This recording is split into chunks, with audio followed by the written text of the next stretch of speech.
I'm Jennifer. Welcome to the third lesson of the Love Your Cricut mini course.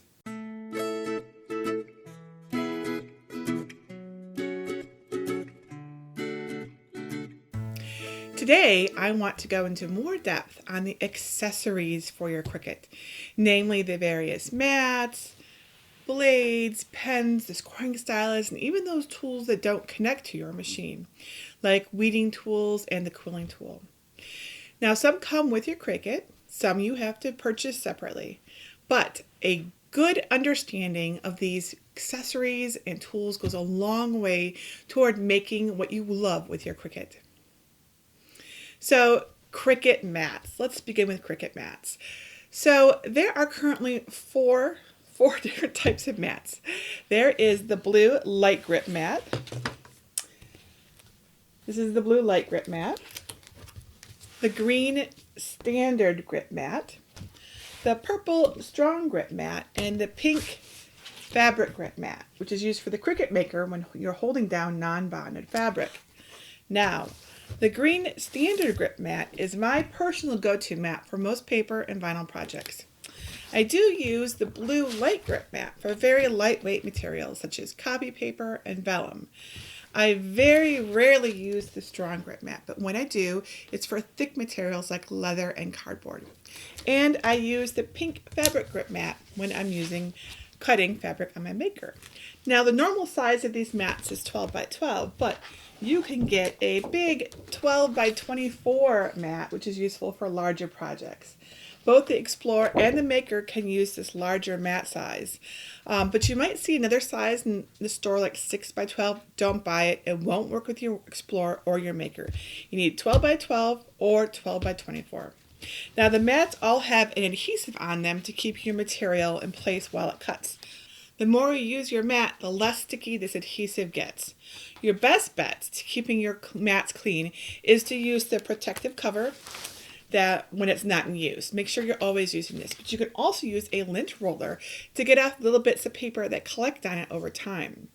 If your mat gets to the point where it just won't stick anymore, you can wash it off with an alcohol-free baby wipe or gentle dishwashing soap and water. There are other ways to restick your mat, but some of them, like adding a new adhesive layer, will void your warranty, so be careful. I wash my mats until they are just old and busted, and then I just buy new mats. Sometimes you just need a brand new sticky mat to get the results you want, because a mat that isn't sticky enough will definitely affect how your project cuts out. Now, the pink fabric grip mat tends to be the trickiest when it comes to keeping clean and sticky.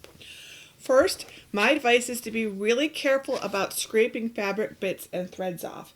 In other words, don't scrape it off, because you could scrape the adhesive off by accident. Instead, use tweezers or transfer tape to remove the bits that are left on the mat. If I could give you one tip, it would be to always make sure that your mat is sticky. Sticky, sticky, sticky. It makes such a huge difference. Some other cool tips and tricks for mats are: note that while the top and left edge are in inches, the bottom and right side are in metric. So this means that when your mat gets a little old, you could turn it around and put your project in the upper, less worn corner, and this can extend its life. I do this a lot. If you have the longer 12 by 24 mats, you can cut them in half to get two 12 by 12 mats out of them. Now, if your mat is old and busted, like I have this one here, and you just can't get to the store to get another one, or you can't afford it, you can even use a bit of painter's tape, as you see I have done here, to keep your materials in place. This won't work for all materials and designs, but it can work for simple projects. Now, to get the bits left over from cutting off the mat, I use a Cricut scraper or just an old plastic card. Let me show you how I do that. So here I have a mat that has got some bits on it. This has got some of the butterfly little bits on it. Now, there's several ways. So first we have some big bits here, and we have, let's see, so let me get tools out here. Okay, we've got these big bits here, and then we've got these really tiny bits here. Now, of course, you can just painstakingly lift up each one, But I'm going to tell you from experience that this takes a long time, and the paper can kind of get under your fingernail, and that does not feel good. So here are other ways. So one way to get these big pieces off is to use the Cricut spatula. I think that's what it's called.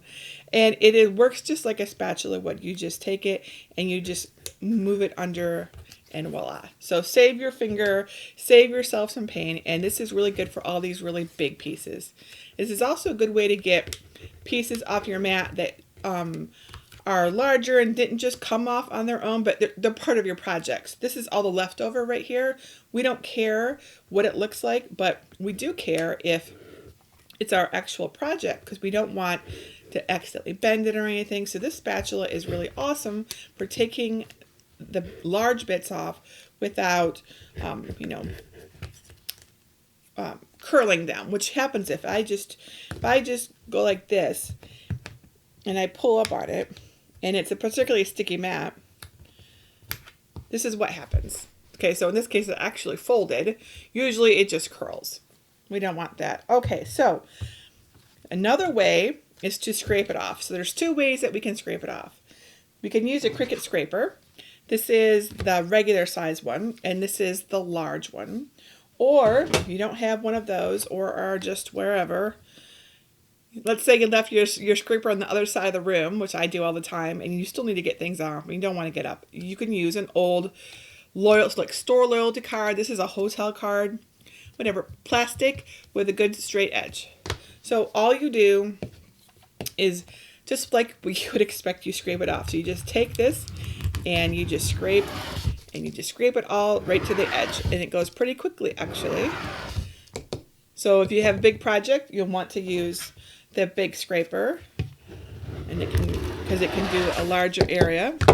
And if you have just a store loyalty card, it works the same way. All you need is something rigid with a nice, good, straight, fine edge to get everything off. Get all the little bits off. Much faster than the way that I did it in the video yesterday, where I'm just sort of taking them off a little bit at a time. So make sure we put our protective cover back on this, wherever that might be. Have I lost it already? That would be so typical. Let's see. Strong grip mat, fabric grip mat. Oh, right. This didn't have one because it was my sample. So I'll get the mat on this as soon as I'm done, because really keeping those protective mats on there is so helpful. All right, let's talk about Cricut blades. The blades that you use with your Cricut really matter. Most of the time, you'll just be using the fine point blade that came with the Cricut Explorer and the Cricut Maker. It's what I use most of the time, and it cuts most things. But if you want to cut something thicker, you're going to want the deep cut blade and the blade housing, which is this black housing here. This blade has a steeper blade angle, and it's made of stronger steel. I use my deep cut blade for thick bonded fabric on my Explorer, leather on either machine, and things like cardboard and chipboard. I usually use the deep cut blade in conjunction with the purple strong grip mat, since those materials are thicker and so they're harder to keep in place. Now, if you have the Cricut Maker, you also got a rotary blade that's used for cutting fabric and delicate materials like crepe paper. It's pretty amazing. I use my rotary blade in conjunction with the pink fabric grip mat, but sometimes I just use my green standard grip mat because they're less expensive than the pink ones. The Cricut Maker will also have a knife blade, which will be able to use for cutting things like thin wood and leather. We're still waiting on that to come out at the time that I record this in January 2018. So here is a tip. If your blade seems to be getting dull, it may not actually be that.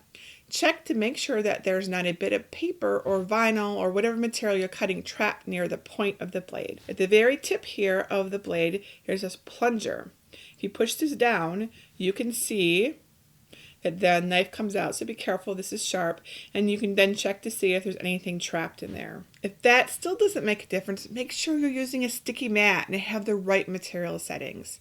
If the problems continue, I've had success at sharpening my blade by balling up some aluminum foil and putting the point into it repeatedly.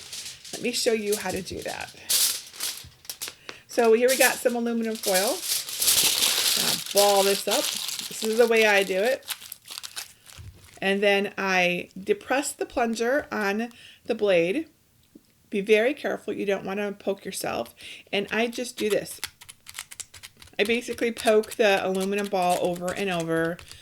I don't know how many times I do it. A few dozen maybe. Try to go at different angles. That sort of thing. And this works. This totally works for me. I have gone from having a blade that didn't really cut so great to a blade that was doing just fine. Just be careful. Don't cut yourself. So let's talk about Cricut pens.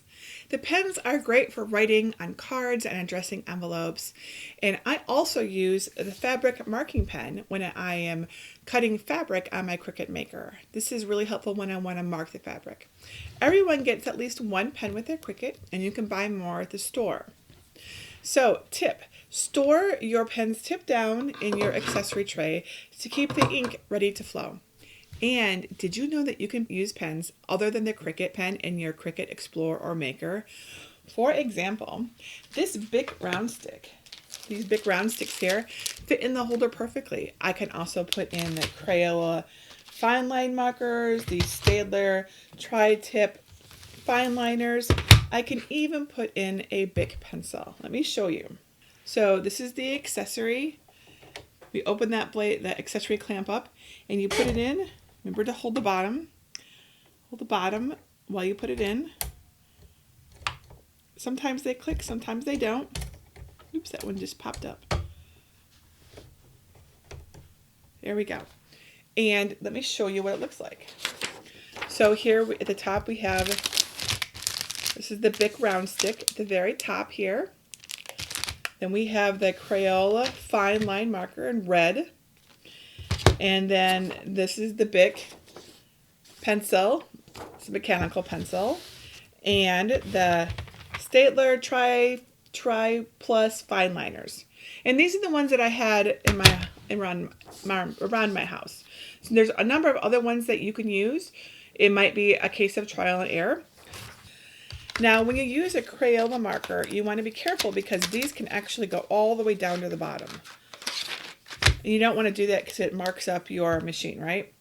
Don't forget to put your cap on your end here. Okay, so when you do this, again, don't forget to hold the bottom. You just want to make sure that you position it just above the surface without it touching the surface. That's touching it just a little bit there.